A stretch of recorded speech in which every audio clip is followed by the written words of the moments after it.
চাকরি গেল, যোগ্য পায় না বিচার। কয়লা বালি গরু মানুষ সবই হচ্ছে পাচার। খাটের তলায় লুকিয়ে রাখা কালো টাকার পাহাড়।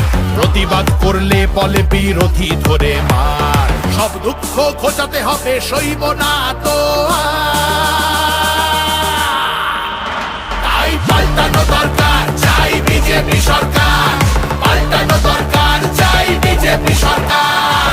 আর্যিকরের কান্না মাগো ভুলিনি মোরা কেহ। কালীগঞ্জে বোমায় পড়লো শিশু তামান্না দেহ। হাসখালিতে ধর্ষিতারও বদনাম করলেন তিনি। কসবার ওই ল কলেজের ধর্ষকদেরও চিনি। শাসকের ঘরের ছেলেও আর পাবে না ছাড়। তাই পাল্টানো দরকার, চাই বিজেপি সরকার। পাল্টানো দরকার, চাই বিজেপি সরকার।